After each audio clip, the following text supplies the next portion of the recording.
আমাদের দেশের বাড়ি পুরুলিয়ার রামনগর গ্রাম।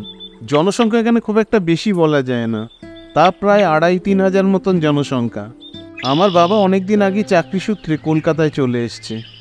আমি আমার বাবা মা আর ছোট ভাইকে নিয়ে কলকাতাতেই থাকি। আমি একটা মাল্টিন্যাশনাল কোম্পানিতে অ্যাকাউন্টেন্টের কাজ করি। ভাই এবারে উচ্চ মাধ্যমিক দেবে। আমার বাবা ফুড কর্পোরেশনে একটা উচ্চপদস্থ পদে আছেন। দেশের বাড়িতে থাকেন আমার ঠাকুমা আর ছোট কাকা। মেজো কাকা কাজের সূত্রে দুবাই থাকেন। সেদিন অফিস থেকে ফিরতে ফিরতে বেশ খানিকটা দেরি হয়ে গেল।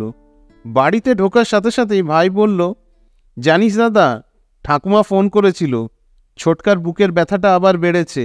সে কি, ডাক্তারের কাছে যায়নি? হ্যাঁ গিয়েছিল, কিন্তু ডাক্তার বলেছে হসপিটালে ভর্তি করতে হবে। আমরা দুজনে নিজেদের মধ্যে এই আলোচনাই করছিলাম, ওই গ্রামের হাসপাতালে ভর্তি করে কী লাভ? যদি শহরের এখানে হাসপাতালে এনে চিকিৎসা করা যায় তাহলে তো কিছু একটা ব্যবস্থা হতে পারে, কারণ ছোটকা বহুদিন ধরে বুকের ব্যথায় কষ্ট পাচ্ছে। বাবা বললেন, দেখ, তোরা কি ভালো বুঝিস। যদি মনে করিস তুই দায়িত্ব নিয়ে আসতে পারবি তাহলে ভালোই। তুই কি ছুটি ছাটা জোগাড় করতে পারবি? তাহলে আমি আর তুই কালকে বেরিয়ে পড়তাম। আমার পক্ষে এখন ছুটি নেওয়াটা খুবই মুশকিল, তবে একটা কাজ করতে পারি। কালকে শনিবার, আমারও হাফ ডে, তোমারও হাফ ডে। অফিস থেকে ফিরে আমি আর তুমি একসাথে বেরিয়ে যাব। তাহলে যদি বিকালের ট্রেনটা ধরতে পারি তাহলে তাড়াতাড়ি পৌঁছে যেতে পারবো। সে তো ঠিক আছে, কিন্তু দেরি হয়ে যাবে না অনেকটা? যদি 4:15 ট্রেনে উঠি, পৌঁছাতে পৌঁছাতে তো 8:30-9টা বেজে যাবে। তারপরে ওখান থেকে যাব কিভাবে? দেখো, স্টেশন থেকে তো খুব একটা বেশি দূরত্ব নয়। যদি কিছু না পায় দুজনে নয় হেঁটেই চলে যাব, কিন্তু যে করে হোক কালকে তো পৌঁছাতেই হবে। পাশের থেকে ভাই গুগলে সার্চ করে বলল 4:50 ট্রেন আছে, কিন্তু ওটা যদি মিস করিস তাহলে কিন্তু 5:55 নেক্সট ট্রেন। পৌঁছাতে পৌঁছাতে কিন্তু 9টা বেজে যাবে। সেই কথা মতোই আমি আর বাবা অফিস থেকে বেরিয়ে পড়ব। হাওড়া থেকে যদি 4:50 ট্রেনটা ধরতে পারি তাহলে 10:30 নাগাদ গিয়ে পৌঁছাবো। কিন্তু আমার অফিস থেকে বেরোতে বেরোতে বেশ খানিকটা দেরি হয়ে গেল। 3:30 বেরিয়েছি, ভেবেছিলাম 1 ঘন্টায় হাওড়া জংশনে পৌঁছে যাব, কিন্তু পৌঁছাতে পৌঁছাতে আমার বেজে গেল 5টা। বাবা অজস্রবার ফোন করেছে, কিন্তু বাসের ভিড়ের শব্দে ফোন রিং হয়ে কেটে গেলেও আমি বুঝতে পারিনি। স্টেশনে পৌঁছে দেখলাম বাবা সেখানে বসে আছে 3 নম্বর প্ল্যাটফর্মে। আমাকে দেখে বাবা বেশ রেগে গেলেন। এটা একটা আসার টাইম হলো, দেখেছিস তো ট্রেনটা বেরিয়ে গেল, এবার কি করব? হাওড়া স্টেশনে দাঁড়িয়ে থেকে আর লাভ নেই, এবারে এখান থেকে শালিমার যেতে হবে, কারণ শালিমার থেকে 7:45 একটা ট্রেন আছে। এটাতে উঠলে পুরুলিয়া জংশন নামতে আমাদের প্রায় 1:05 বাজবে, কিন্তু মধ্যরাত। তবে পুরুলিয়া জংশন খুব জমজমাট জায়গা, কিছু না কিছু একটা পেয়ে যাব পৌঁছানোর জন্য। পরের দিন রবিবার, যে করে হোক ওখান থেকে ছোট কাকাকে নিয়ে ফিরতে হবে। প্রায় 6:30 নাগাদ আমরা শালিমার স্টেশনে এসে পৌঁছালাম।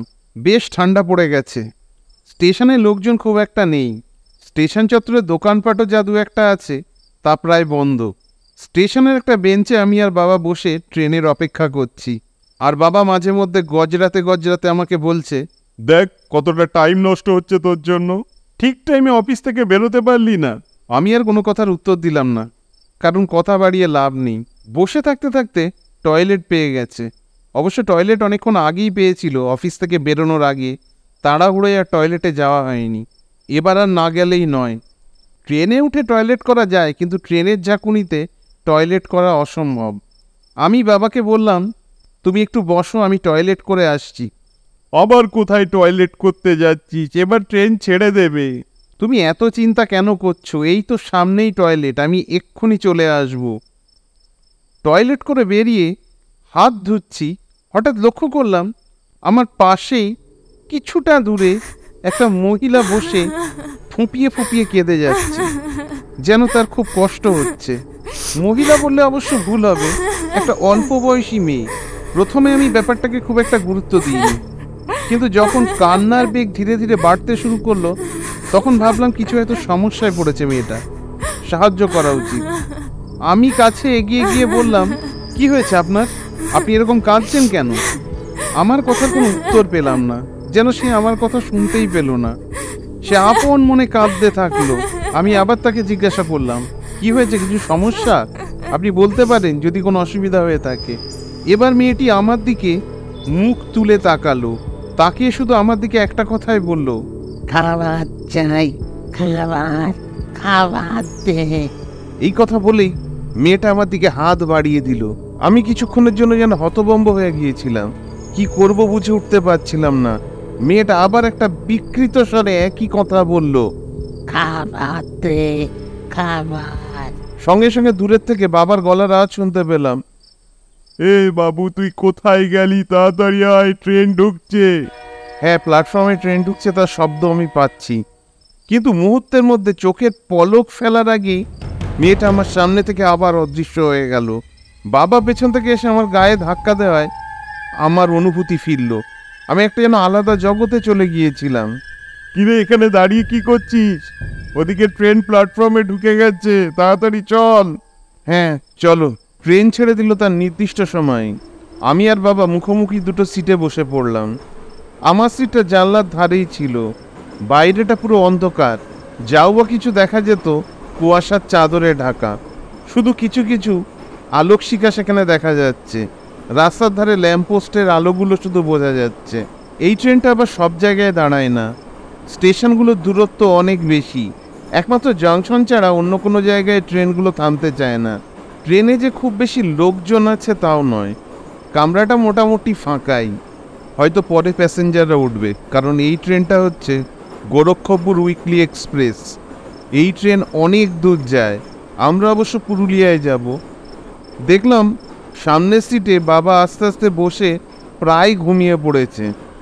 তাই আমি আর কোনো উপায় না দেখে এখনকার দিনে মানুষের যা বদ অভ্যাস সেটাই অনুসরণ করলাম। পকেট থেকে মোবাইলটা বার করে ঘাঁটতে শুরু করলাম। প্রায় 9:30 নাগাদ ট্রেন খড়গপুরে এসে থামল। খড়গপুরে এসে থামার সাথে সাথে কয়েকজন প্যাসেঞ্জার উঠল, তার সাথে কয়েকজন হকারও উঠল। একজন মশলা মুড়ি বিক্রেতা সে কম্পার্টমেন্টে উঠল। উঠে সে তার মতন হাঁক দিয়ে যাচ্ছে, মশলা মুড়ি নেবে, মশলা মুড়ি। আমার দিকে একবার সে মুখ ফিরে তাকাতেই আমি লক্ষ্য করলাম, এ কে? এ তো মশলা মুড়িওয়ালা নয়, এ তো সেই মেয়েটা। মেয়েটা ঘাড় ঘুরিয়ে আমার দিকে হাত বাড়িয়ে একটা কথাই শুধু বলে যাচ্ছে, খাবার দে, খাবার, খাবার চাই, খুব খিদে পেয়েছে। আমি সঙ্গে সঙ্গে শিউরে উঠলাম, কিন্তু পুরোটাই আমার মনের ভুল ছিল। আমার মাথায় এখনো তখনকার ব্যাপারটা খেলে যাচ্ছে। তাই আমি মশলা মুড়িওয়ালার মাঝখানেও সেই মেয়েটাকে দেখতে পাচ্ছি। ট্রেন আবার ছেড়ে দিল প্রায় 10 মিনিট পরে। এতক্ষণ সিটে বসে থাকতে আমার বিরক্ত লাগছে। ভাই সঙ্গে আসলে যাত্রাটা এত বিরক্তিকর হতো না, কিন্তু সামনে ওর এইচএস পরীক্ষা, ওকে নিয়ে আসাটা ঠিক নয়। কিছুক্ষণ পর চাদর মুড়ি দিয়ে একটা লোক আমার পাশে এসে বসলো। খুব যে কাছাকাছি বসেছে তা নয়, কিন্তু দূরত্ব বেশ খানিকটা। কিন্তু এরকমভাবে চাদর মুড়ি দিয়ে কে ঘুরে বেড়ায়? অবশ্য যা শীত পড়েছে তাতে মানুষ চাদর মুড়ি না দিয়ে যাবেও বা কোথায়। লোকটা চাদর মুড়ি দেওয়া থাকলেও আমার কেন জানি না মনে হচ্ছে লোকটা আমার দিকেই তাকিয়ে আছে, মুখটা যেন তার আমার দিকেই ফিরে রয়েছে। বেশ কিছুক্ষণ এইভাবে নীরব থাকার পর লোকটা নিজেই বলল, তুমিও কি ওকে দেখতে পাচ্ছ? আমি পরিষ্কার বুঝতে পারলাম এই লোকটা সেই মেয়েটার কথাই বলছে। তবুও একটু না জানার ভান করে বললাম, কার কথা বলছেন? তুমি ভালো করেই বুঝতে পারছ আমি কার কথা বলছি। আপনি কি করে জানলেন?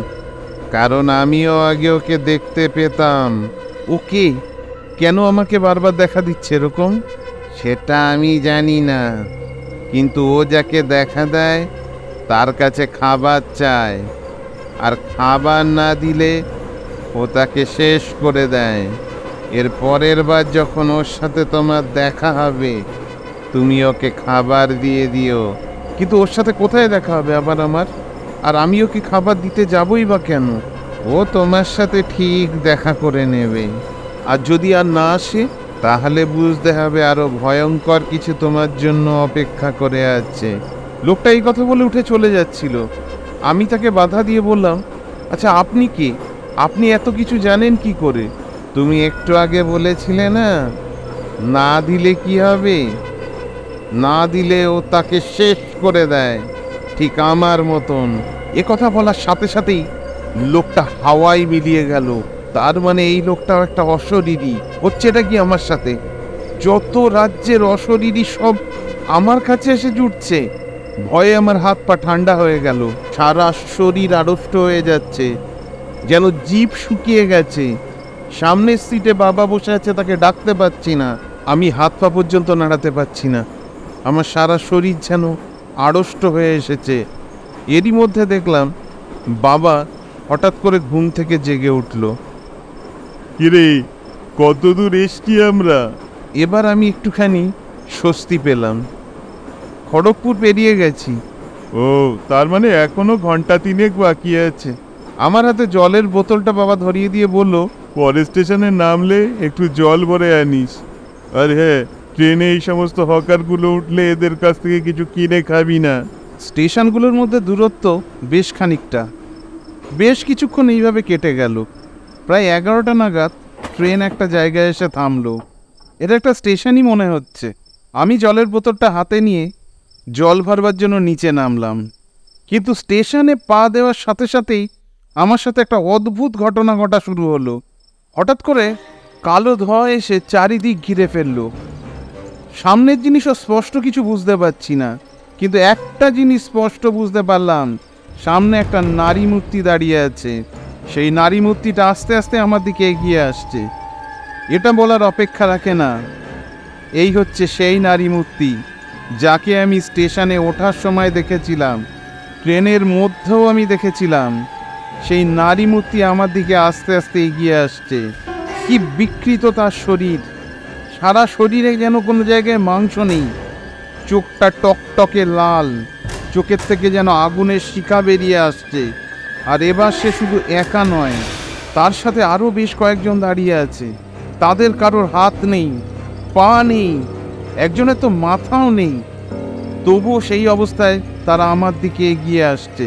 এবার সেই মেয়েটি আমার দিকে হাত বাড়িয়ে সেই এক কথা আবার বলতে লাগলো, খাবার দে, খাবার, খুব খিদে পেয়েছে। আমি বললাম, আমার কাছে এখন খাবার নেই, আমাকে ছেড়ে দাও, আমি এখান থেকে চলে যাব। বলেই আমি পেছন দিকে দৌড়াতে যাব, সঙ্গে সঙ্গে আমার পেছন থেকে গলাটা কে যেন টিপে ধরলো। আমার গলাটা টিপে ধরে শূন্যে তুলে অনবরত দোলাতে লাগলো, আর একটাই কথা বলতে লাগলো, খাবার দে, না হলে তোকে ছাড়বো না।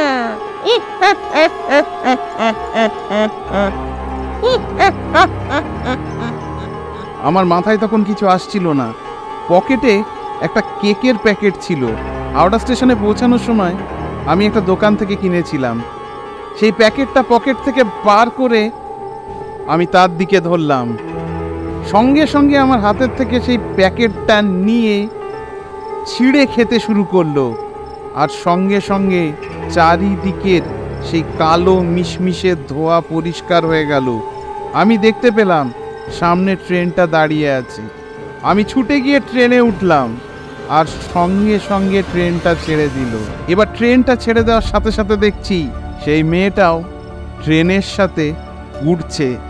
বাইরের জানলা দিয়ে সে মুখ বাড়িয়ে আমার দিকে তাকিয়ে একবার বলল, আমার খিদে মিটে গেছে, যা এবার তোকে ছেড়ে দিলাম।